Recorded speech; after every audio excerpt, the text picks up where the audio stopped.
Ruh-roh, Jinkies. zoinks, treasure. These are just a few of the things that you might hear on this week's episode of America's most childish podcast, The Pod People. And speaking of childish, if you're living in America, happy Thanksgiving. You're sitting at the kids' table today with the Pod Boys. We didn't really realize that this was going to be our Thanksgiving episode, but here we are. So, happy Turkey Day, folks. Gobble, gobble. There's no turkey left, only cranberry sauce. That's right. I am your host, Scoobert Doobert Esquire. You know, maybe it's a Confederate ghost in the mirror. Maybe it's white guilt. I'm Cleveland Mosier. How apropos for Thanksgiving. I know. I'm everyone's favorite stoner who loves dog food, Ben Sheets. And we're coming at you today with something. This was Cleveland's choice, and Cleveland chose to make us watch the 1998 film Scooby-Doo on Zombie Island. You goddamn right. Directed by people and starring those people from Scooby-Doo who have been doing it forever. Oh, yeah. And kicking ass. Cleveland, why'd you do this? Well, legitimately, why did I pick this movie? Yeah. Several reasons. One, I've been holding on to it for a little while as a choice. As punishment. Yeah, to y'all's disdain. And I finally decided when I saw that it came on Netflix that was a good excuse, that Netflix has now put it up for viewing. So you lovely viewers can, if you so choose, view this children's cartoon as well. Scooby-Doo on Zombie Island had a pretty big impact on me as a kid. You know, I think it's a pretty natural first step into the macabre, into spooky things, and the general aesthetic of spooky mysteries and things. And I think the franchise in general had a pretty strong impact and influence on me. And also, my cousin Scott used to work on the Scooby-Doo cartoons. So Look at that. That is also a big factor as well. Yeah, I will say, despite my general disdain for having to talk about this children's movie on our podcast, this is like the definitive Scooby-Doo for me as well. Mm-hmm. This is the one that I watched the most as a kid. My mom made an illegal VHS copy of it from Blockbuster, and I watched it like on repeat. When I think of Scooby-Doo, this is the movie that I think of. That being said, I kind of wish we hadn't watched it and that my nostalgia for it could remain pristine, because it is a children's movie. It's extremely childish, and I didn't like watching it, really. Oh, I'm sorry. I had a great time. It was nice revisiting it and seeing how it held up. It was only like 76 minutes. And it felt wasn't that longer, honestly. It did feel. Did you grow up watching this one, Ben? I'm gonna age myself here, but with someone who had a younger brother and the youngest of us three, the definitive Scooby-Doo movie for me was the live-action Scooby-Doo. Oh man! Ouch! See, that one I would have been more okay talking about, because that was way weirder. Yes, written by James Gunn. Yes, too. Originally it was supposed to be a hard R-rated stoner comedy Scooby-Doo, which I would have much rather seen personally.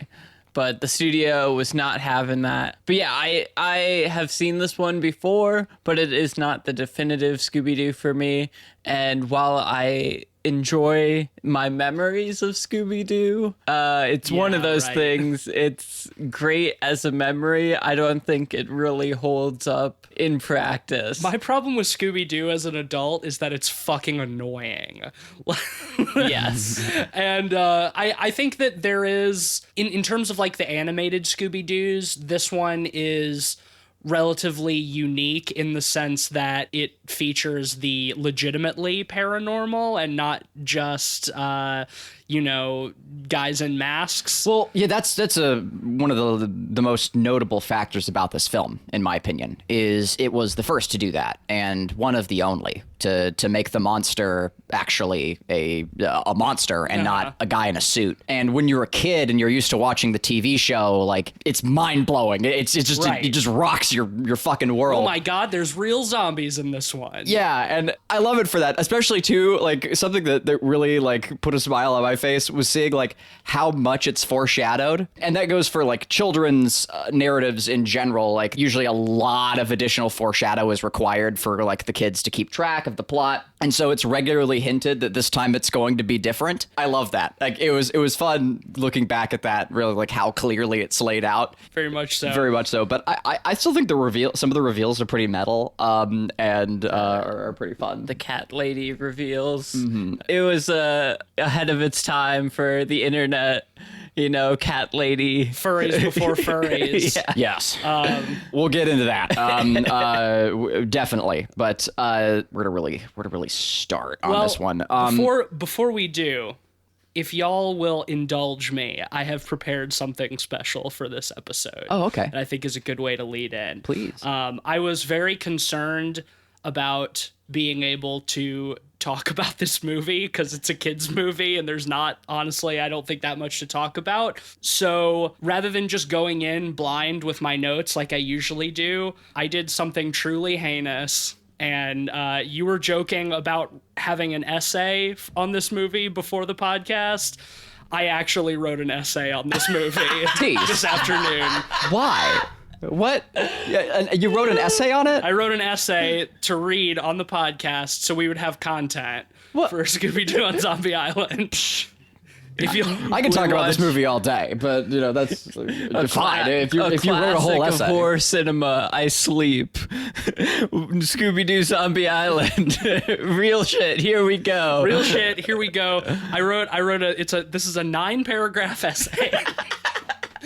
That serves as, it doubles as a plot synopsis and as a thematic analysis of Scooby-Doo on Zombie Island. yeah, all right. There's not gonna be much of a discussion, but Sure there is. All right, we can discuss. Okay, I'll just read away, I suppose. I mean, if you're offended, I don't have to. Cleveland's offended. I didn't expect it. He's been upstaged so much. For the first time in maybe the history of the podcast, Cleveland took notes on a movie. I did. Or Scooby-Doo. Well, I was pretty drunk. I just didn't remember everything, and you know. So. I think you'll still be able to talk about your stuff. Anyway, all right, here we go. Scooby-Doo on Zombie Island is a triumphant examination of a gang of lifelong friends and their sentient but dim-witted dog's harrowing journey into a waking nightmare that leaves them questioning the nature of existence and evil itself. The dark, mysterious bayous of Louisiana provide a backdrop that not only poignantly mirrors the shadowy condition of the human soul, but also the muddy obfuscation of morality brought about by desperation. The film begins with Mystery Inc. being chased through a foreboding castle by the creature from the Black Lagoon, enraged by having somehow found himself in a rain-slicked bastion upon a mountain where no self-respecting swamp creature would feel at home.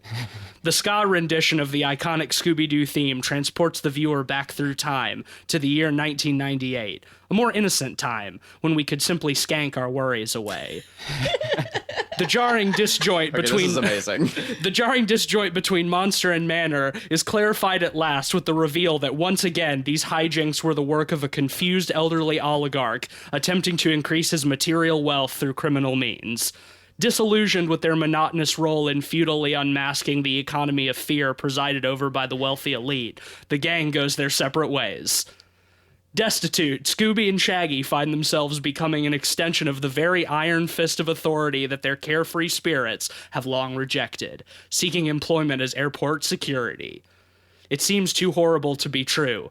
Our beloved innocent dunces have become narcs. More distressing still, in this pre-9/11 world, their day-to-day consists of rooting out and confiscating exotic sausages and cheeses to be hoarded in a colossal airport evidence pantry that would put the larders of the most opulent Bavarian royalty to shame. Contrastingly, Velma finds herself trapped in a comfortable but unsatisfying existence, reliving the past commodified, dealing with the very mystery stories she longs to be living once again. Only Daphne Blake retains the joie de vivre to keep the belief in authentic mystery and adventure alive, as she spearheads a paranormal investigation television show, accompanied by hapless simp Fred Jones. Daphne alone has kept the crushing nihilism at bay enough to maintain a childlike belief in the unknown. She will soon wish she had been more cautious in her eagerness. Planning a series of investigations in Louisiana, the most haunted place in America, Daphne and Fred reunite the gang, who come running without hesitation, begging the question why they separated in the first place. They fall back into their comfortable roles almost immediately, wasting no time in trying to feed Shaggy dog food, who, poor and stupid as he is, gobbles it up with gusto. We see their journey across Louisiana in montage, foiling ill-planned caper after ill-planned caper in the heart of Cajun country, as an upbeat musical number laments the ersatz quality of the ghouls and ghosts they encounter, to Daphne's growing dismay. At last, they meet the charming and sultry Lena, a personal chef who invites them to visit her employer's house on, as she assures them, the authentically haunted Moonscar Island.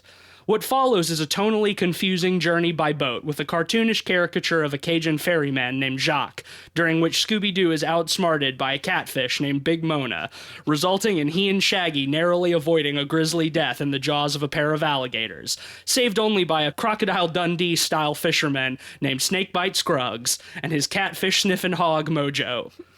Despite saving them, Snakebite makes clear his deep, abiding hatred for tourists. Does he hate them enough to kill them? Likely yes, as will be revealed later. Landing upon the island, the gang at last meets the lady of Moonscar Manor, Miss Lenoir, who explains that the island is named for the notorious pirate Morgan Moonscar, who is rumored to have buried his treasure here. Did someone say treasure? Fred's boner for bullion is practically bursting from his breeches, rivaled only by his boner for Lena, who similarly wins the love of Scooby and Shaggy with her seemingly bottomless pot of gumbo. Daphne jealously reacts to Fred's infatuation by flirting ferociously with the disgruntled gardener Beau, further cementing the bizarre cycle of mutual cucking that defines Fred and Daphne's relationship. We quickly learn that the pirates are not the extent of the island's dark history. Moonscar Island is home to a pepper plantation that has existed since the island's antebellum days. It seems that the island is indeed haunted by the specter of slavery. Distressingly, this does not seem to even moderately concern any of the characters, whose callous attitude towards the suffering and exploitation of laborers extends so far as to suspect Beau of malicious intentions, simply because he's rightfully enraged by the indifferent destruction of his weeks of landscaping work through the moronic antics of Scooby-Doo, as he chases the dozens of cats kept by Miss Lenoir. This antagonistic relationship with the feline denizens of the island serves largely as a vessel for a tiresome bit where Scooby-Doo repeatedly emphasizes that he is, in fact, too stupid to realize that he is a dog, ultimately leaving Scooby and Shaggy exiled from the manor, forced to eat hot peppers in the mystery machine until they are driven to quench their scorched mouths by gulping gallons of dirty swamp water. The seemingly masochistic obsession with the infernal peppers deftly mirrors the Promethean flame that drives the gang's relentless quest for truth. Oh my god.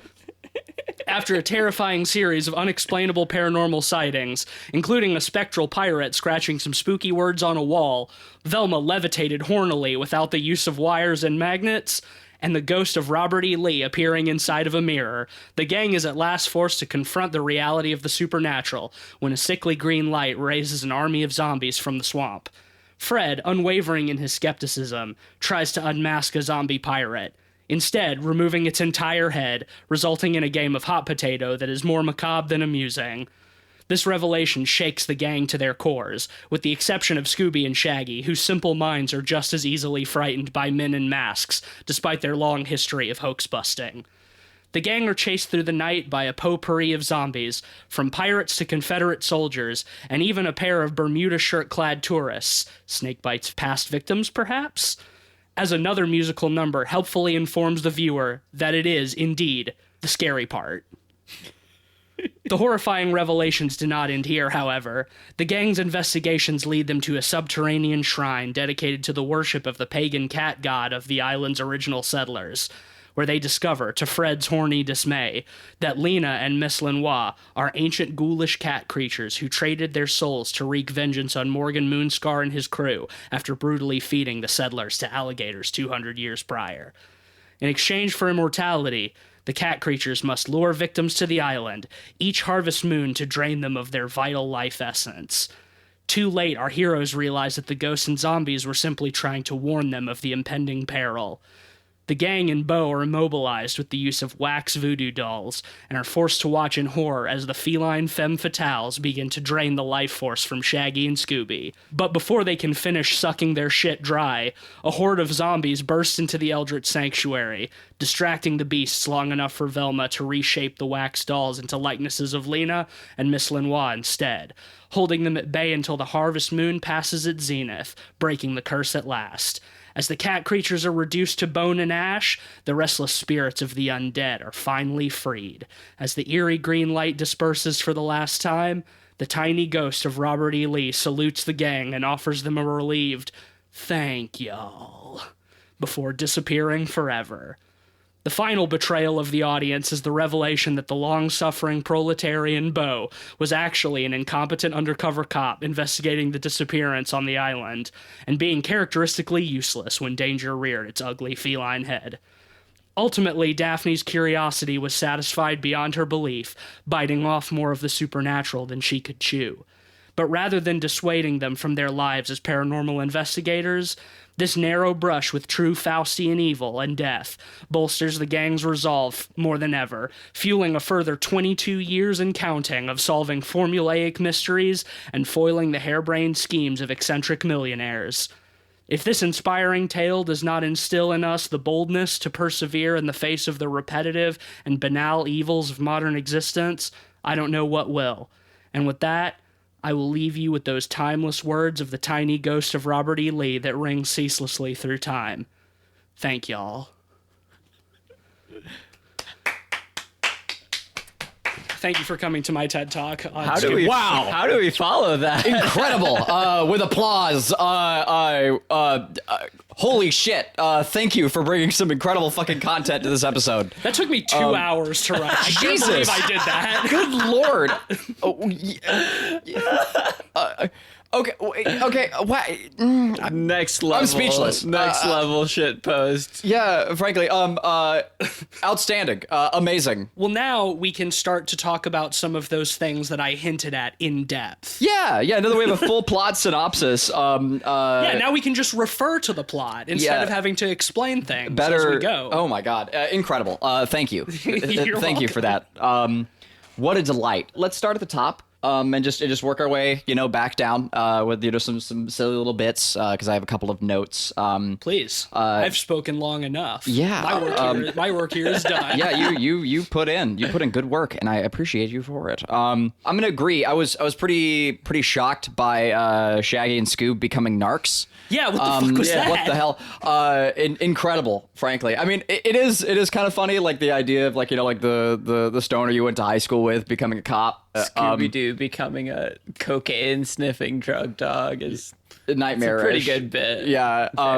But the additional reveal of them being in it for the drugs and or the sausages and cheese that they're finding is pretty goddamn funny. Like I thought that was a great bit. Just goes to show that they don't drug test to become a TSA agent. Oh yeah, no doubt. The fact that they opened up that closet and it was only food is just so quaint. It's wholesome and hilarious. They replaced all the contraband drugs and stuff for like something like kid friendly. Yeah, so I it's love all how like charming it meats is. and That's cheeses. all they confiscate from for people at the airport is just illegal meats and cheeses. See, and like that's the perspective like I love to come at this sort of thing from is like the adult creators, like having to make this thing and like where they can throw in little jokes like that for themselves. And like I really appreciate those little things. I think they're fucking hilarious, frankly. Especially the stuff too, like with Fred's relationship with Daphne and just how particularly fucked up it is incredible. I never realized when I was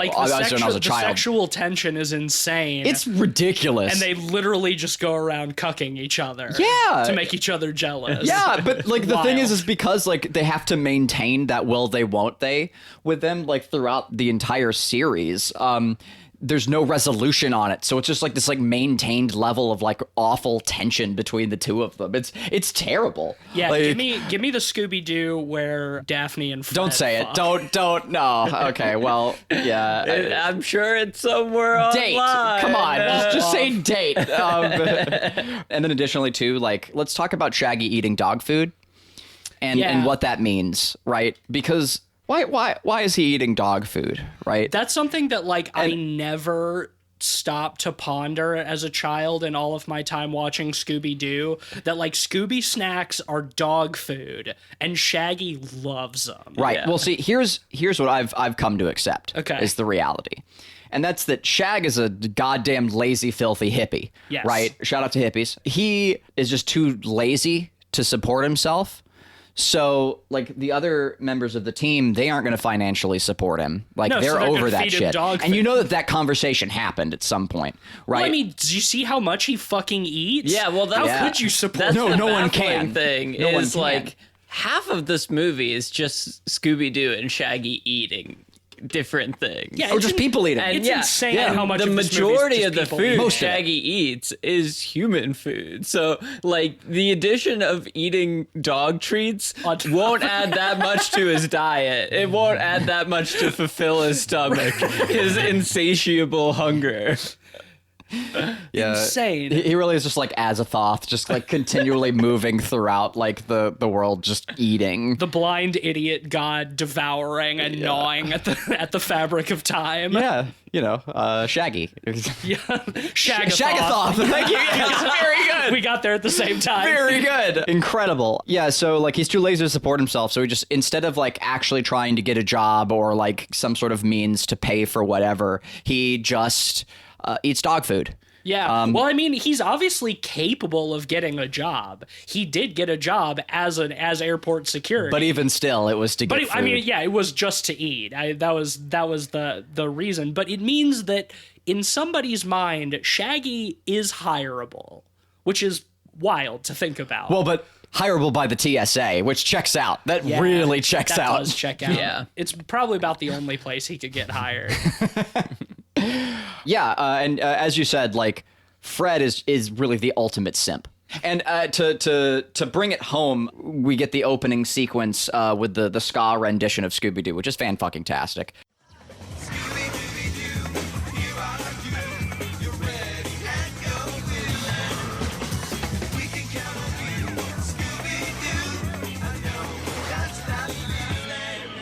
It cuts to several years in the future when they've gone their separate ways and they all have their own little gigs. And, Daphne is on a TV interview talking about her show where Fred is the one-man production crew. Yep.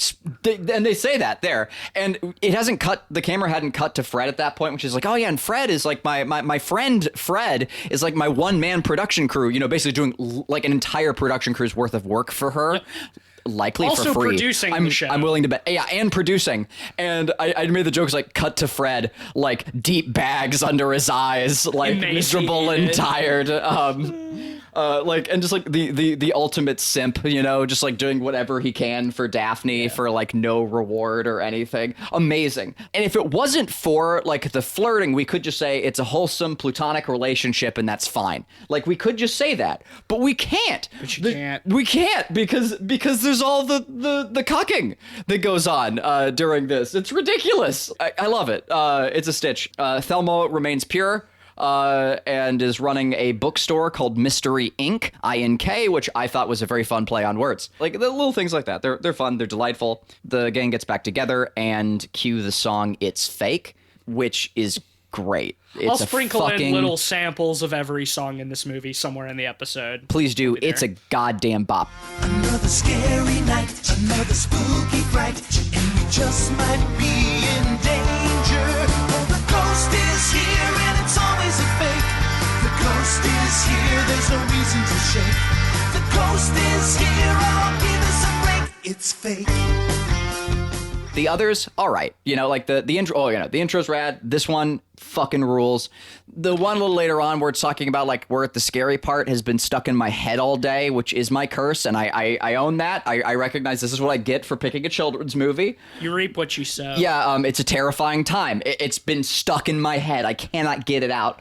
It's terror time again. Yeah, yeah. Well, and then it ends with "It's a terrifying time," Yep. like that. Yeah. So it's just been on loop. Misery, just misery all day over that. But this other song though, with the "It's Fake," I love it. It's great, legitimate bop. That song fucking rules. And again, too, that idea of like reinforcing like in the kids' minds, like the monsters are always fake. The monsters are always fake. Just so you really get that, so that when you have the subversion, it blows your goddamn lid off. It's like, oh my god. Yeah, holy shit. Who'd have thought? The fact Amazing. that they brought on Third Eye Blind to do some of the music. Wait, what? Really? Yeah. The Third Eye Blind? Yeah. It was in the credits. So good. Awesome. It says everything that needs to be said about this Oh god, I just music, 'cause complimented it's- the Third Eye Blind song. It's so in 2020. 90s. What have I done? Yeah.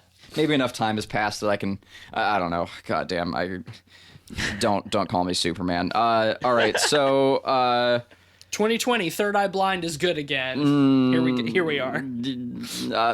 so they're on the montage ends and they get to the French Quarter, where there's a fun bit where Fred is eating beignets. Yep. Not to be confused with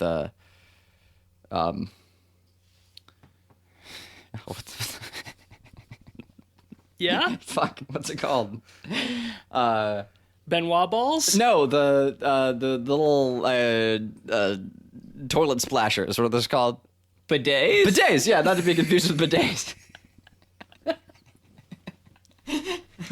Jesus Christ, what don't a know. journey that was.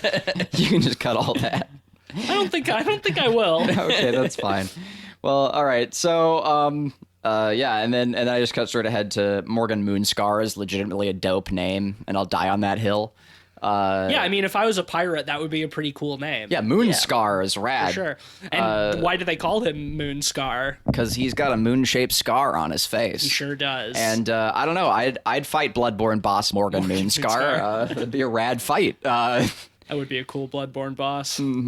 I have also written here pause for Tease to do imitation of the boat driver. Oh God, of Jacques. Of yeah, Jacques, the yeah. fucking Occasion. fucking. You bring you on this boat? That is Snakebite Scruggs. him hey tourists, yeah. It's like not a good Cajun accent either. It's just like super cartoonish. No, it's I amazing. love that he has a warthog as a pet. Well, that's too. Snakebite. Yeah, that's not Snakebite the- Scruggs. okay, Yeah, different that's guy. the Yeah, hog, different yeah. guy. Yeah. Snakebite Scruggs, named after assumedly Earl Scruggs, the banjo player. Snakebite Scruggs is voiced by Mark Hamill, of all people, which is a delight. Instead of having a dog, he has a pet swamp hog for smelling catfish, which Don't know how that works. Yeah, I'm not sure if that.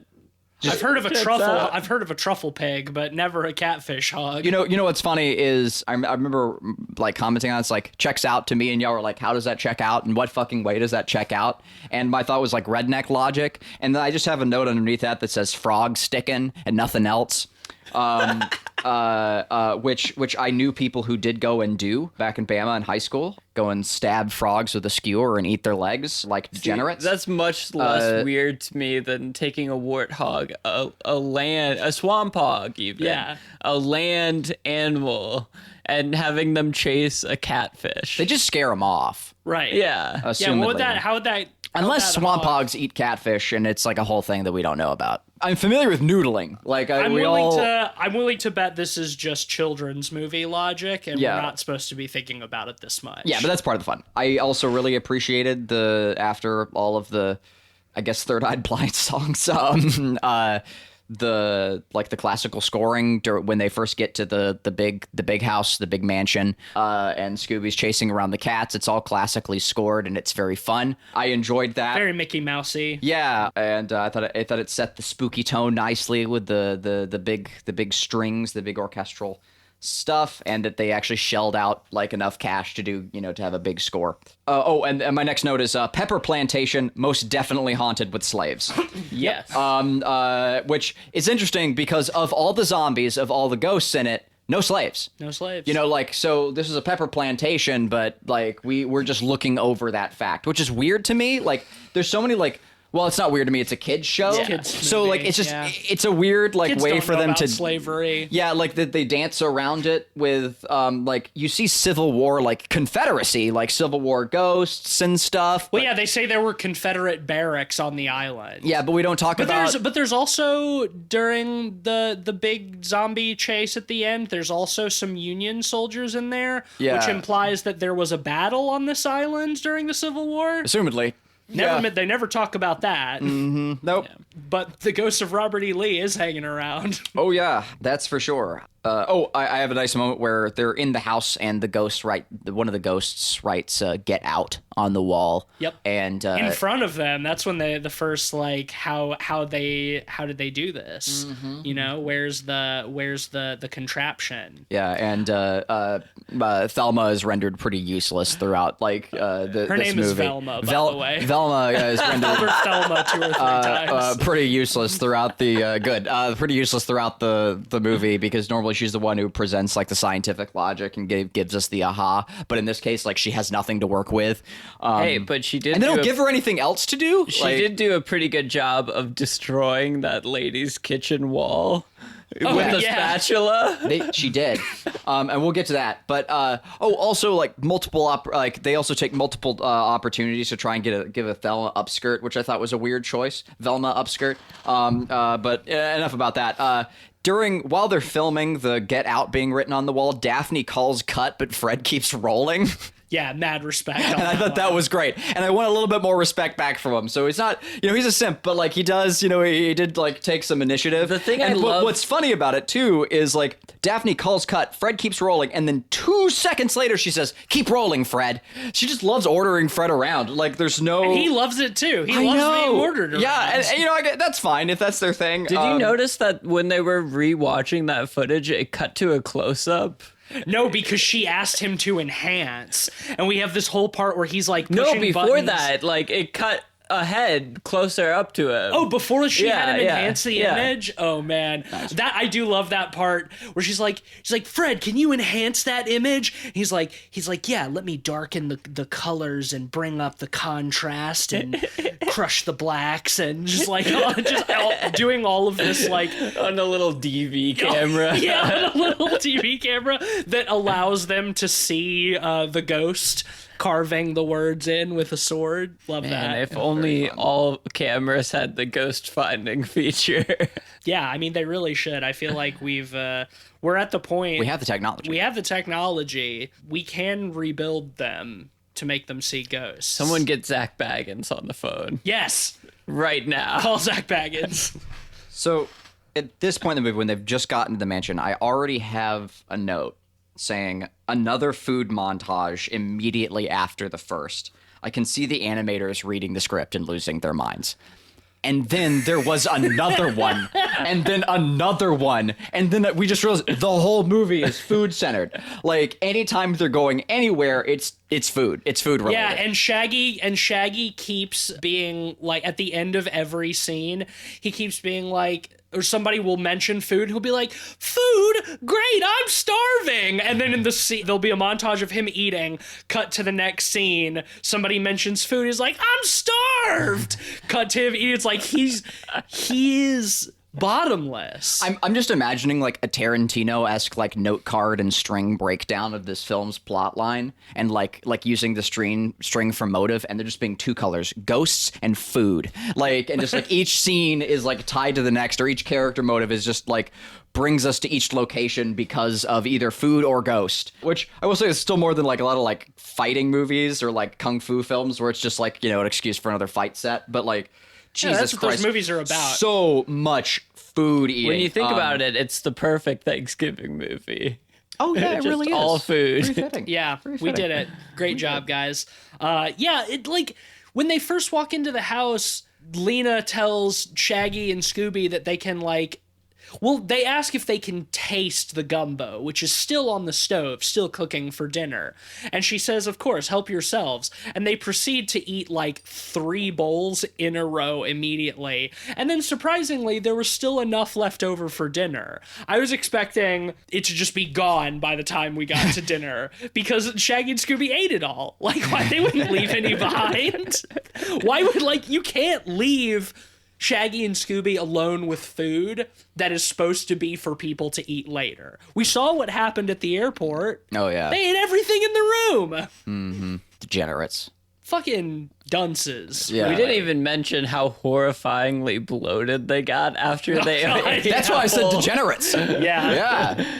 It's a weird thing for them, man. Yeah, we're not going to get into that. So, right. So my next note cuts back to what you mentioned what you mentioned a moment ago, Ben, and that is that after the ghost gets out on it, Thelma, who has nothing else to do because she can't science anything, just scrapes back all of the fucking paint and like drywall, just tears into their host's wall. Yep. With little cause. But we should also mention that they really did show up there uninvited. Yep. Like, Lena invited them, but she did not ask. Yeah, and Lena later, is, of course, it's like they have to lure people to the island so they can eat their life Lena's set up to be the help too, right? Like we're just, but like, that. And she's like, yeah, just come. Like, you're looking for real hauntings. Just all of you with your big stupid talking dog. Just come back to the island and where I work, or in the kitchen.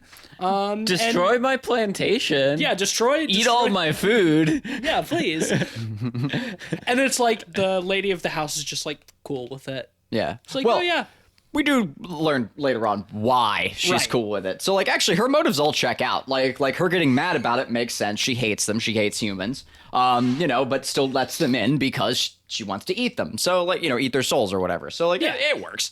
It works. But I know I do have written down where like Thelma, when she like breaks apart the wall, the next scene is the people coming in being like, Thelma, why did you dig into the fucking wall? And I just have a note where Velma, God, I keep saying You said Thelma so many times now. Where anyway, like they go in like, Velma, why did you do that to the wall? And she just like looks down at the book and she's like, well, Jinkies, according to this book, I could do whatever the fuck I want. I thought that was good. Yeah, she scrapes off the wall and it just says Maelstrom in big red letters because apparently they built the plantation house out of Morgan Moonscar's ship. Yeah, which is kind of rad. I mean, yeah, but like... It doesn't make sense, but it's rad. It doesn't make sense. So they see the pepper plantation. They see they see fields of peppers, right? When they first walk up to the house. The hottest peppers in Louisiana. Yep, they get them in the kitchen as well. And then later on that evening, when Shaggy and Scooby have to go back to their van, the cats are awful or whatever, and they have to leave their van or whatever, and they're being chased around, and they find another bush that has peppers on it. Yep. And they act like it's the first fucking time they've ever seen peppers. No. Like, what's happening specifically is Scooby is being chased by Mojo, the catfish sniffing hog. Okay, word. Because they come across Snakebite Scruggs again. And Shaggy starts chasing after them to try and help Scooby and runs past a pepper bush. Mm-hmm. And stops. In mortal peril. Stops, lets his dog continue to be chased by a enormous, angry, feral hog. Further cementing that Shaggy is a miserable person. And says, I can't pass up an opportunity like this. And starts loading his pockets with peppers, even though there are bushels and bushels and bushels of peppers back at the house. So clearly, Shaggy has smoked so much weed that he has like dementia levels of short-term memory loss. And that is my next theory. I think you're onto something. Yeah, like he's probably forgotten about the zombies and ghosts before they even like get back to land. He's got literal dementia, which you can do is why they feed him the dog food. Scooby are so scared every time, even though they know it's always going to be somebody in a mask, why they're still terrified, because short-term memory. They keep forgetting that it's always a dude in a mask every time they think it's a real monster. You have a stupid dog and the man with a brain of a dog. A stupid dog who doesn't know he's a dog. Yeah. When Morgan Moonscar animates, my note is exactly like Hellraiser. Yeah, it is kind of a Hellraiser thing, isn't it? Yeah, like he's a skeleton, and like he falls out of the hole, and then like as he rises up, like he slowly gains flesh. Like I thought it was rad, and again too, like It's pretty tight. That part did used to scare me when I was little. oh same, scared the shit out of me. I thought the zombies were pretty scary when I was a kid. Yeah, no, I remember that scene. They get to the big hole, and they fall into it or whatever. Yeah, and which is just there for some reason. Why is that big hole Oh there? no, they actually do explain that. Do they? Surprisingly, because Bo is the FBI agent, that's why he was digging around for stuff. Oh yeah, I guess that's right. I didn't say they explained it well, but they do explain it. It's a big, perfectly rectangular hole that is too deep to climb out of once you fall in. Except they do climb out of it. Well, I mean, because Shaggy climbs on top of Scooby to climb out and then drags Scooby up after him. But if Bo was out there digging by himself, how did he get out? It's a perfectly rectangular, like, smooth-walled hole. Like, he had to have some, like, equipment or something, like a backhoe. Now who's overanalyzing the brought a children's little movie? ladder with him. That's what we're here to do. Did you not hear my essay that I wrote? Imagining Bo trying to explain his job. Oh yeah, I'm deep cover right now. I'm deep undercover at this pepper plantation, digging holes. This lady's lawn, pretending to be a day laborer. Yeah, right. Getting paid $3 an hour. And they said he'd been there for months. Yeah. And he hadn't uncovered anything. I can see like the scene like before before the film takes place of like Bo like talking to like his FBI boss being like, look, anything other than a desk job, please. I need to get back in the field. And the guy's like, anything? And then just, now he's here. We see, yeah. So like Moonscar animating, I thought was pretty cool in both uses of the word, because he like raises his skeletal finger and like flesh creeps across it, like very Hellraiser-y. And surprising to me that they could get away with it. Like there's a lot of like animated flesh and like pseudo gory stuff going on in this movie. Yeah, no blood, of course. No, there's no blood, but like because they're all dry zombies, conveniently. Right, and well, I mean, there is the part where Fred also just like pulls the zombie's head off, and they just like start like tossing it around. Oh, we'll get to that, because like that's probably my biggest bullet of all. Yeah, once the gang does, we'll start skip to there. Like when the gang is in the woods, they're all being chased by the zombies, and they find the one, and Fred tries to prove that it's not by ripping its goddamned head off. Yeah. Like holy shit. It reminds me of that scene in Tropic Thunder when I think it was Robert Downey Jr. picks up a decapitated head and thinks it's a movie prop and starts playing with it like a puppet.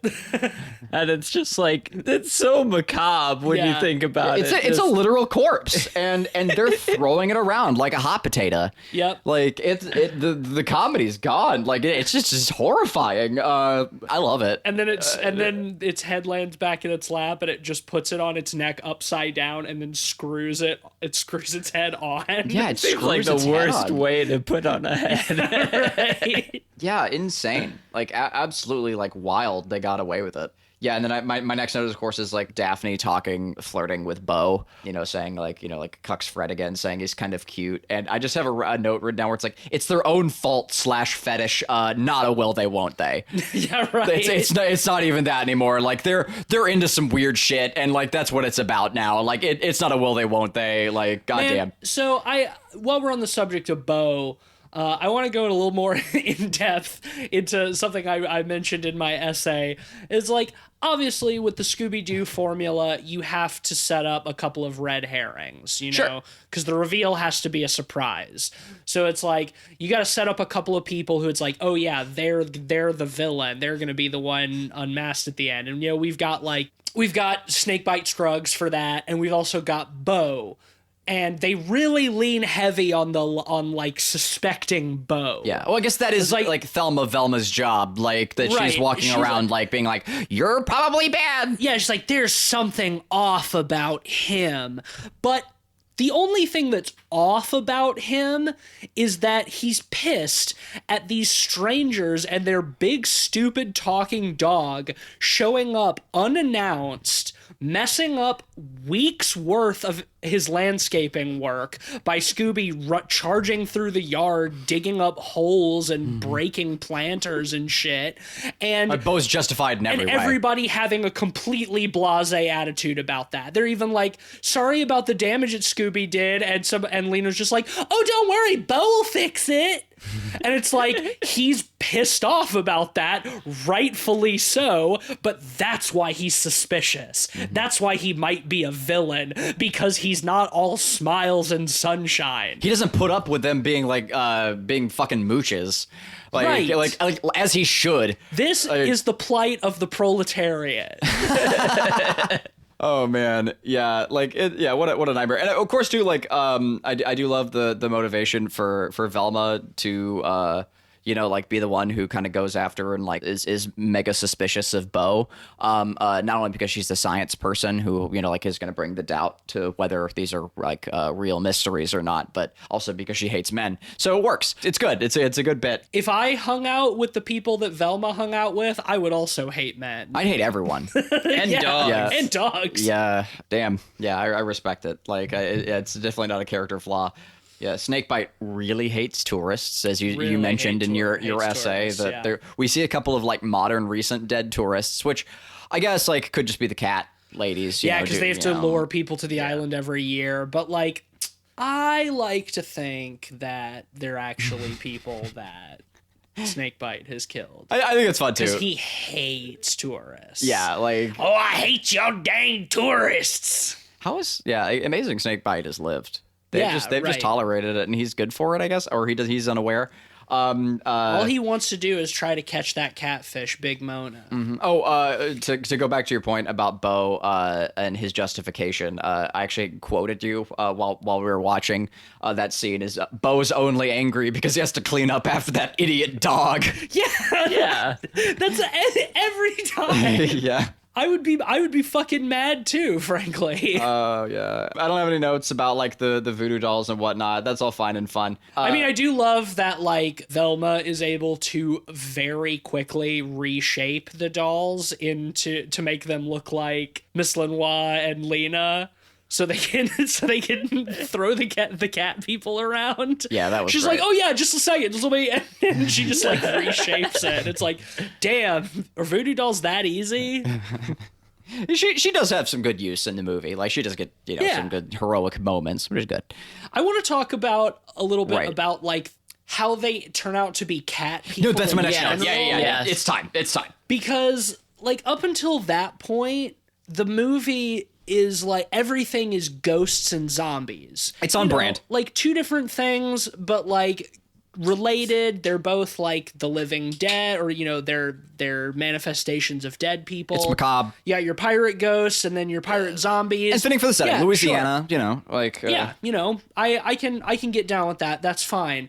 And then completely burying the lead. There turn out to be cat people at the end. Right. So especially considering like how It's like, how does that come how in? much everything else is foreshadowed. Yeah. And set up for the child viewers. Like the The cat people only- come out of nowhere. The only foreshadowing is that there are like a couple dozen cats on the house, Yeah. like out on the property. So I was bad. I didn't do any homework. Is Catman a big thing in Louisiana? I don't think so. I don't know. Okay, I'm googling it now because like that's all I can think of is like why they picked cat people is like Catman is like a big Cat People. cryptid. Cat People was a very famous, horror movie from the 40s. Yeah. And I think it's set in the South. I think it's set. I thought it was set in like. It's been a long time since I've seen it, but I thought it was set in like Mexico or something, like South. The Deep South. Deep South. I can't remember. Don't. Yeah, quote I me can't on- quite don't quote me on remember, that. I just remember a but- bunch of people speaking Spanish. So No, the Wikimoko or Wiko Miko. Miko. Catman is Maryland. So that's not it. Yeah, I don't know why they're cat Why people. the fuck did they pick cat people? Like, what a weird choice. Like it's creative. It's fun. I like the idea in a vacuum, but to shoehorn it in at the end of a movie Yeah. that up till this point, There was really no reason for them to be cat people. Like they could have just been like again, like voodoo priestesses like out for immortality, and that would have been fine, you know? Yeah.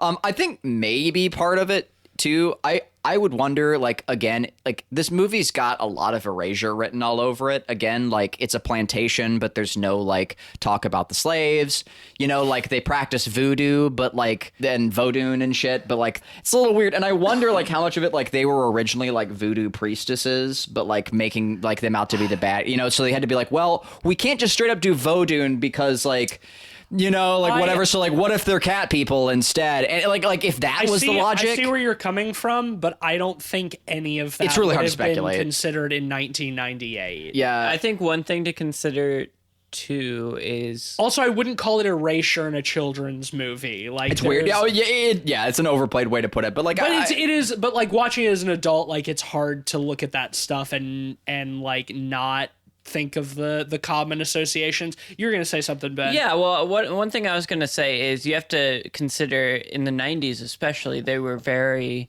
sensitive to witchcraft and its effect on children. that's a great point. Yeah, they probably didn't want to have too much explicit voodoo in there. Yeah, you're to right. try to, you know, get it to as many kids as possible. Do they even use the word voodoo in this No. movie? I don't think so. I think they Maybe they did, just, but I don't think so. No, because they just say that the dolls are made out of magic wax. They don't say they're voodoo dolls. Like they are, but Yeah. How about it? So they're cat people. Yeah. How about it? Not what I was expecting. And I didn't have any memory of them being cat girls. oh, see, that was like my main pervading memory. I didn't. I remembered there were zombies involved, but the cat people is what I think about. Wild. Yeah. Yeah. I well, because it's such a fucking weird left turn. Even It as is- a it kid, is weird. Even as a kid, I thought that was weird. Like I liked it, but I was like, it's such a weird thing to add on, and like that's what I remember about this movie because it's like it's the first Scooby-Doo where the monsters are real, but not only that, they're also cat people. Yeah. What I will say is if you're going to do anthro characters or whatever, make them creepy and weird. And they do Yeah. that. So like when it comes to them being like I have written down like anime cat girls as a joke, but like it's funny because like they look hideous. Like they do like their faces get all wrinkly and scary looking and menacing, and like they look like monsters, which is the Much way to like do it. most anime cat girls in real life. I mean, honestly, though, like it's well, we don't want to alienate our viewers, but like our listeners. But no, I much prefer that they go the monstery route with it. That's fine. But their origin story, I thought was fucking wild. Like they were settlers who came to the island and happened to worship a cat god. Where the fuck they came from? Yeah, I Who don't know where knows? that came from. Like, yeah. what their origin is, like before they were settlers there, who knows? Like, I don't know where they would have come from, like, to worship a cat god other than, like, Set from Egypt. Well, no, but they're like, obviously French because right, but who in France worships a cat exactly. god? That's what I'm saying. Like, Mr. Yeah. Noir still has a French accent, not like a Cajun accent, like a French French, yeah. accent. Yeah. And it makes sense if they were like the original settlers, and Louisiana was settled mostly by the French. So like, but where is the cat god coming from? They just shoehorn that in. It's like we prayed to our cat god for bountiful harvest. And it's like, okay, cool. Why? Yeah. Where'd that come from? And so to lead into that, we have one of the next most macabre moment, like Yeah. legitimately macabre, like moment in this children's movie where Captain Moonscar shows up and like for the settlers in this flashback, like way back in pirate times, and forces them all out into the gator-infested water to be eaten alive by gators. Yeah. Like, and you see them like forcing these people like these poor settlers like out into the water, you know, like terrified and scared. We see the alligators go in and under the water and like moving towards them, and then like the reactions as like the two ladies like the two survivors who are the cat ladies like watch as their friends and family are devoured like painfully, and then we hear the screams. Wild.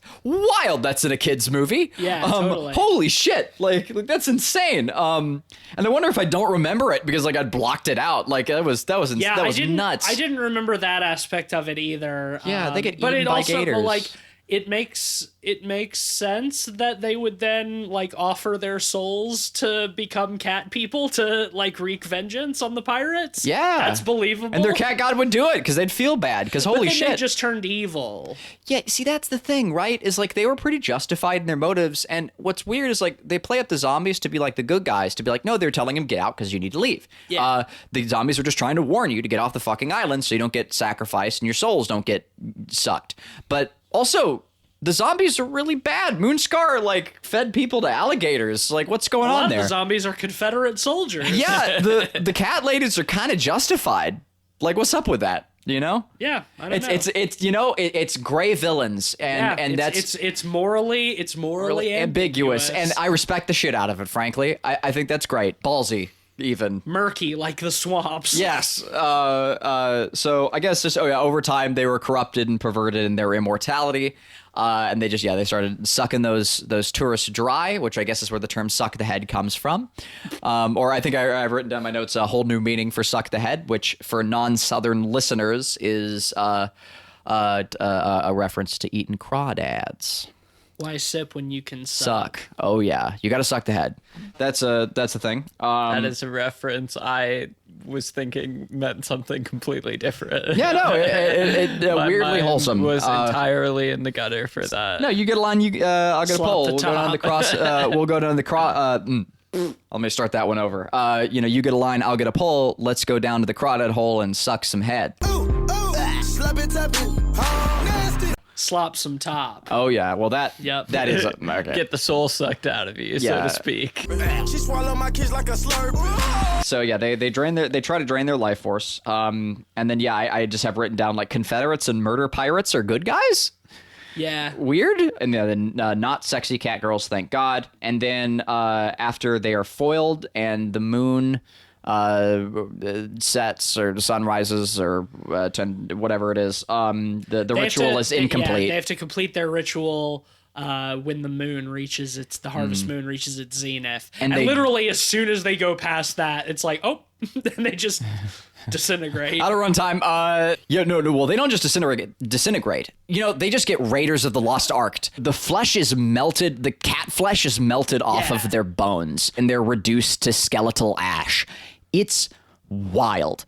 Once again, extremely macabre for a kids movie. And all the zombies do too. Yeah, they all just yeah, get disintegrated. Like the flesh just like falls off of them and they just like disintegrate.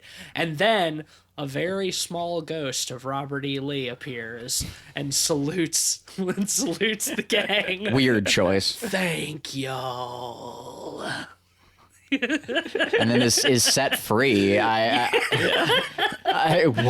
The Bizarro sequel where the ghost of Robert E. Lee just haunts people.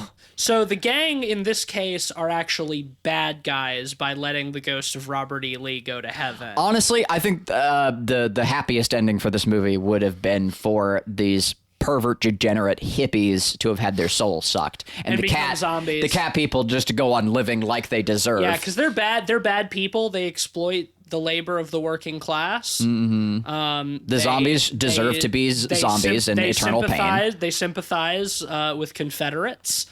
And you know what? This is the perfect segue to cycle back to something that I didn't bring up in my essay, but I do want to talk about. It's way back when they're in the French Quarter. We see that in the back of the Mystery Machine, they have whole banks of computers. Yeah. In 1998. There's only one answer for that. They're CIA operatives. Yeah, they're feds. They're feds. And that explains, and then you look at their actions through the rest of the movie, exploiting the proletariat, sympathizing with racists, Working as a narc. The gang are ops. The mystery gang are ops. That's my ultimate thesis on Scooby-Doo on Zombie Island. They're in the CIA. And when you think about it, the cat ladies, they were just wasting a fed's time by making him do menial gardening labor. Yeah, further evidence that the cat people are actually the good guys. Yep. Wow. How about it? We did it. We solved the mystery. Great gang. work, guys. We did it. Yeah, Yeah. we got wow. We solved the whole mystery. I think that's all of my bullets. I'll double check, but yeah, I think we I mean, unless hit y'all all have of them. anything else to hit, I feel like we've come to like a really solid thesis. Are y'all ready to just rate this? Yeah, It's a terrifying let's get time. it over with. Cleveland. Oh, I hadn't even thought about my rating. I'm gonna give it a fun 3. It's a kids movie, and I think as a kids movie, it does a great job. And if you have kids and you want to scare the fuck out of them, little kids, and you want to scare the living fuck out of them, this movie's great for that. And that's good. It's fun, everyone. They need to grow up at some point. You strengthen them up a little bit. Yeah, get they 'em- might turn out like us. Yeah, and that's And have a horror podcast in 20 years. Yeah, and that's fine. Okay. So as a kids movie, I'm gonna give it like a strong 4. As an adult, like a 2.5 or 3. So we'll just average at 3. It's fine. It's fun. It's no Dark Crystal. That movie is still a 5 for me. Like that's a goddamn masterpiece. Or The Labyrinth or anything else like that. There are a lot of like other quality children's movies, but it's a 3. Partly because like the protagonists are all pretty reprehensible, and I think set a bad example for kids. Fred and Daphne, that's not healthy. Whatever the fuck is going on with them, that's not a healthy relationship. Should we break down all of the characters by which of the 7 deadly sins they personify? Oh my god, do you have some thoughts on that? I mean, I have the obvious ones. Gluttony. Shaggy and Scooby are gluttonous for sure. Yeah. No doubt about that. I would say Fred is pride. He's pretty easily manipulated. I would say Fred is lust, Daphne is pride. Oh, okay. I would say Shaggy is actually sloth. See, I was thinking about that too. That's an interesting one. What is I think the dark horse is what is Velma? Well, Velma, I think Velma is the most pure out of all of them. Like Velma's the one I still think is a reasonable or great person as Velma a cartoon is character. wrath. That's kind of what I was thinking too. Yeah, like she's the one who's like gonna rip apart your wall and shit. Yeah, I think Velma is wrath. Wrath. Yeah, that checks out. That's Well, great. Good aside, guys. We added some more to that. we did it. Well done, everyone. Okay, so 3 for you, Yeah, 3. Yeah. Ben. Well, this movie made me hungry, and it didn't have Scrappy-Doo in it, so 2.5 out of 5. Wait. Hold on. Okay, here's an age gap situation right here. Lower score because it didn't have Scrappy-Doo? No, higher score. Oh, okay, good. Okay, Yeah, good. Scrappy-Doo Scrappy- sucks shit. Okay, No good. matter We're what on the same generation page. she Yeah, was, okay. Scrappy-Doo sucks. Yeah. Cool. Yeah, like when I was a child, I would have given this 5 easily. Yeah. Because as a 5-year-old, it was a 5. It was a perfect, amazing film. Run it again. Hit hard, rewind. It's hard for me to rate this one because I'm just at an age where Scooby-Doo, something very obviously for young children, is annoying to watch. And the characters are annoying. And a lot of this movie was pretty annoying. But trying to look at it from a more childlike perspective, like, would children enjoy this? Like, I obviously did. I think they still would. So I'm Also, kids have terrible taste. Yeah, I mean, oh my god, yeah, true facts. But I'm with you, Cleveland. I'm gonna give it a 3 as well. Yeah. That feels about right. I can't recommend it to our listeners because assuming no children listen to this show. I would hope not. I really hope not. Yeah, no, definitely not. Like 18, plus listeners, please. I can't recommend this to adult viewers, but Parents. I can't. Yeah, That's what I'm saying, yeah. I would recommend it to if we have any adult listeners with young children. Yeah. Then I would recommend it. It's on Netflix. Your children probably know what Scooby-Doo is. Scooby-Doo's still fucking going. It's never going to end. Yeah. And the movie has an intro sequence with the gang beforehand. So we get the, exactly. they get the setup and everything. Well, goddamn. Then that'll give Scooby-Doo on Zombie Island a 2.8 out of 5 pods. I still can't believe that we watched and critically discussed this movie and gave it a numerical rating. It all feels like too much for a children's movie. That's part of the fun. Next week is your pick, Ben? Yes. What are we doing? I think I already know. I wanted to cover something new. So even though it's COVID time, there are still new horror movies coming out aplenty. One of which is that CG Scooby-Doo movie that came out recently. yes. Ooh, I heard that one was bad. I did too. I'm glad we didn't watch that. Yeah, and I think that's all we have to say about it. Though that might be a revenge movie if I've ever heard one. No. I mean, not for me. I'm not going to pick it. Unless you pick. No. No, I'm not going to pick it that right really now. gives me a at least. miserable Because fucking whichever time. one of y'all wins, I lose.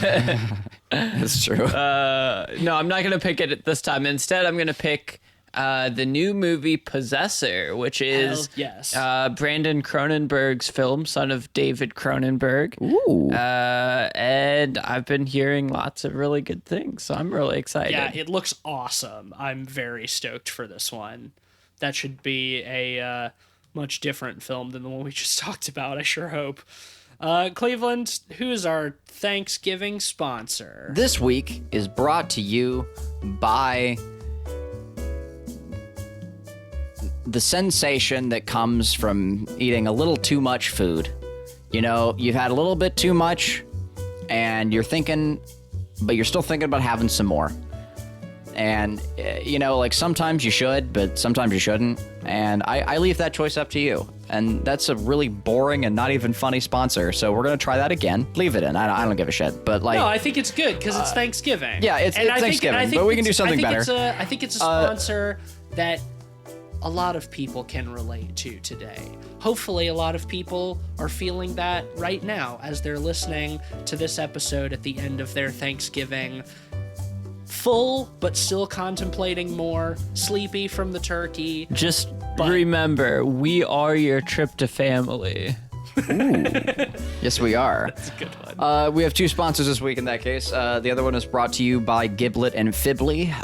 Giblet and Fibley, the proud makers of the backyard turkey catcher. Tired of buying and spending money on turkeys at the store? Yep. Install this thing. It's essentially a giant blender full of blades, and it works.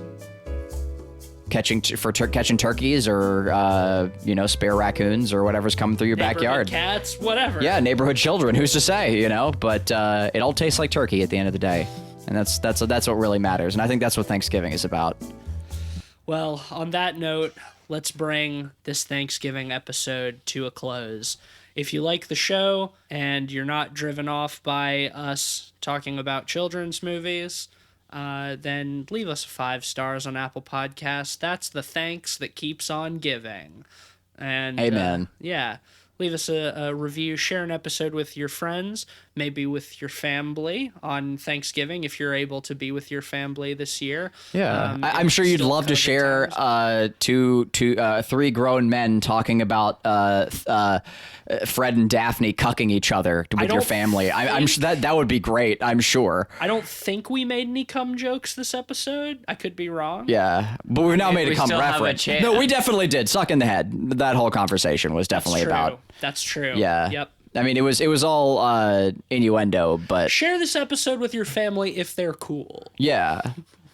You can follow us on Twitter at PodPeoplePod or find us on Letterboxd at letterboxd.com/PodPeoplePod, where you'll find a list of all the films we've talked about on the show with our average ratings and links to those episodes. I'm on Twitter at Some Spooky Snake. I'm on Twitter at Mr. Sheets. And I'm occasionally tweeting for Light Arc Studio as we all continue further progress on It Stares Back Tower Call, the next chapter that's coming out. Go check out the trailer. It's pretty rad. I just did some work on that today. You did, doing some writing. Yeah, we're pretty hype about it. You can also see my work on ArtStation if you search Cleveland Mosier. I've got all kinds of cool paintings of characters and other fun things. Hit me up on Twitter or email, and if you just want to say hello, you can join our It Stares Back Discord as well on our Yeah. website, lightarcstudio.com. And that is everything from me. All right. Well, go get that second or third or fourth plate of Thanksgiving deliciousness. And if you're not able to be with your families today, like Ben said, we'll be your family, your trip to family. Happy Thanksgiving. And one last time, Jankies! Zoinks! thank y'all.